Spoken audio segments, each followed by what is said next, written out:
Good morning friends. പുതിയൊരു വീഡിയോയിലേക്ക് എല്ലാവർക്കും സ്വാഗതം.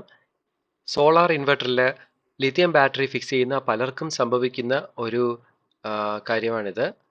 അതായത് രാവിലെ എണീക്കുമ്പോൾ ബാറ്ററിയിൽ ചാർജ് ഒന്നും കാണില്ല, കംപ്ലീറ്റ് ഡിസ്ചാർജായി ഓഫായിരിക്കുന്ന അവസ്ഥയുണ്ടാവും.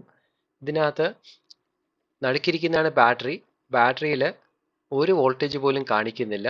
അതുകൊണ്ട് തന്നെ ബാറ്ററിയായിട്ട് കണക്ട് ചെയ്തിരിക്കുന്ന ഇൻവെർട്ടറും പിന്നെ ചാർജ് കൺട്രോളറും എല്ലാം ഓഫായി പോകും. അപ്പോൾ ഇത് പലർക്കും സംഭവിക്കുന്നതാണ്. അത് അറിഞ്ഞൂടാത്ത ആൾക്കാർ ഇതിനകത്ത് ബാറ്ററി റീചാർജ് ചെയ്യാൻ വേണ്ടിയിട്ട് പ്രത്യേകിച്ചൊരു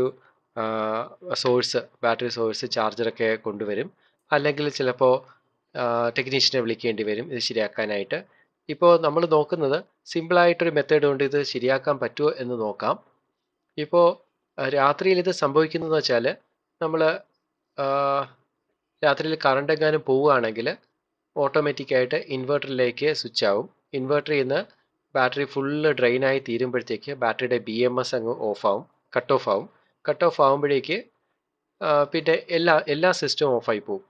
അപ്പോൾ രാത്രിയിലെങ്ങാനും ഇത് സംഭവിക്കുകയാണെങ്കിൽ വീട് മുഴുവൻ ഇരുട്ടായി തീരാം. നമുക്ക് ഈ ബാറ്ററിയിൽ എത്ര വോൾട്ടേജ് ഉണ്ടെന്നൊന്ന് മെഷർ ചെയ്ത് നോക്കാം. ഇപ്പോൾ വീഡിയോയുടെ സ്പീഡ് കുറച്ച് കൂട്ടിയിടുകയാണ്. ഇപ്പോൾ മൾട്ടിമീറ്റർ കണക്ട് ചെയ്താൽ എത്ര വോൾട്ടേജ് വരുമെന്ന് നോക്കാം. 1-2 വോൾട്ട് മാത്രമേ ഇതിനകത്ത് കാണിക്കുകയുള്ളൂ. അപ്പോൾ നമുക്ക് ചെയ്യാൻ പറ്റുന്നത് ഈ ഇൻവെർട്ടറിൻ്റെ പുറകിലായിട്ട് ഒരു grid charging on off switch കാണും. ഇത് ബാറ്ററിയുടെ സ്വിച്ചാണ്. ബാറ്ററിയുടെ സ്വിച്ച് എപ്പോഴും ഓണായിരിക്കണം. ബാറ്ററിയുടെ MCB ആണ്. ഇത് ചെയ്യുമ്പോൾ നമ്മുടെ MPPT ചാർജ് കൺട്രോളർ ഓഫാണ്. ബാറ്ററി സപ്ലൈ ഉണ്ടെങ്കിൽ മാത്രമേ MPPT ചാർജ് കൺട്രോളർ ഓൺ ആവുകയുള്ളൂ. അത് ഓഫായി തന്നെ ഇരുന്നോട്ടെ. ഇപ്പോൾ അതിൻ്റെ ആവശ്യമില്ല നമുക്ക് തൽക്കാലം. ഇനി ഇൻവെർട്ടറിലേക്കുള്ള മെയിൻ സപ്ലൈ ഓൺ ചെയ്തിടണം. എന്നിട്ട് ഓട്ടോമാറ്റിക് കട്ട് ഓഫ് ആയിരിക്കുന്ന ഈ ഇൻവെർട്ടറിൻ്റെ മെയിൻ സ്വിച്ച് നമ്മൾ ഓഫ് ചെയ്തിടണം. അത് ഓൺ ചെയ്തിട്ട് കഴിഞ്ഞാൽ നമുക്ക്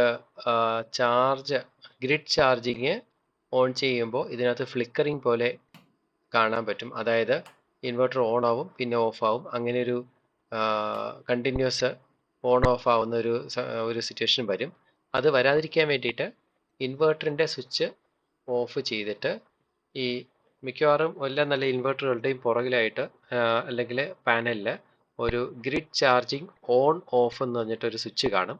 ആ ഗ്രിഡ് ചാർജിങ് ഓൺ ചെയ്യുക. ഗ്രിഡ് ചാർജിങ് ഓൺ ചെയ്യുമ്പോൾ KSEBയിൽ നിന്ന് നമുക്ക് ബാറ്ററിയിലേക്ക് തൽക്കാലത്തേക്ക് കുറച്ച് ചാർജ് ചെയ്യാം. ഇപ്പോൾ ഗ്രിഡ് ചാർജിങ് ഓൺ ചെയ്ത ഉടനെ തന്നെ ഒരു 10 ആംപിയർ കറണ്ട് നേരെ ബാറ്ററി ചാർജ് ചെയ്യാനായിട്ടും. ഇപ്പോൾ ഇൻവെർട്ടർ ഓണായെങ്കിലും മെയിൻസിലാണ് വർക്ക് ചെയ്യുന്നത്.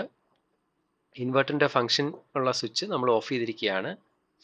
ഇപ്പോൾ ഇവിടെ പ്രസ് ചെയ്ത് കാണാം 18 വോൾട്ടേ ഉണ്ടായിരുന്നുള്ളൂ ആദ്യം. ഈ ബാറ്ററിക്ക് 21 വോൾട്ടാണ് ഇതിൻ്റെ മിനിമം വോൾട്ടേജ് കപ്പാസിറ്റി. അപ്പം 21 കുറഞ്ഞു കഴിഞ്ഞാൽ BMS തനിയെ ഓഫ് ആവും. അങ്ങനെ ആണ് ഇത് സംഭവിച്ചത്. ഇപ്പോൾ ബാറ്ററി ഓണായപ്പോൾ ചാർജ് കൺട്രോളർ ഓണായി. ഇനി മാത്രമേ സോളാറിൽ നിന്ന് ഉള്ള ചാർജിങ് ഇതിന് കിട്ടുള്ളൂ. ഒരു 5 മിനിറ്റ് കഴിയുമ്പോൾ നമുക്ക് ഗ്രിഡ് ചാർജിങ് അങ്ങ് ഓഫ് ചെയ്യാം. കാര്യം ആ സമയത്ത് പകലാണെങ്കിൽ സോളാറിൻ്റെ ചാർജിങ് ഓണാവും തനിയെ. ഇങ്ങനെ ബാറ്ററി ഓഫായി പോവാതിരിക്കാൻ നമുക്ക് ചെയ്യാൻ കഴിയുന്നത് ഈ ഇൻവെർട്ടറിലുള്ള ഒരു സെറ്റിംഗ് ഉണ്ട്. അതായത് ബാറ്ററി വോൾട്ടേജ് ഒരു പർട്ടിക്കുലർ ലെവൽ താഴ്ന്നു കഴിഞ്ഞാൽ ഗ്രിഡിലേക്ക് ഓട്ടോമാറ്റിക്കായിട്ട് ചേഞ്ച് ഓവർ ചെയ്യാനുള്ളൊരു വോൾട്ടേജാണ്. സാധാരണയായി ചേഞ്ച് ഓവർ വോൾട്ടേജ് 24-25 ഇടുന്നത്. ഇത് 26 ആക്കിയാൽ നമുക്ക് കുറച്ചുകൂടെ കൂടുതൽ സമയം ബാക്കപ്പ് കിട്ടും. അപ്പോൾ ഇങ്ങനൊരു സിറ്റുവേഷൻ വരാനുള്ള ചാൻസ് വളരെ കുറവായിരിക്കും. വീഡിയോ ഇഷ്ടപ്പെട്ടുവെങ്കിൽ ലൈക്ക് ചെയ്യുക, കമൻറ്റ് ചെയ്യുക, ചാനൽ സബ്സ്ക്രൈബ് ചെയ്യുക. പുതിയൊരു വീഡിയോ ആയിട്ട് എത്രയും വേഗം എത്തുന്നതായിരിക്കും. വീഡിയോ കണ്ട എല്ലാവർക്കും നന്ദി. നമസ്കാരം.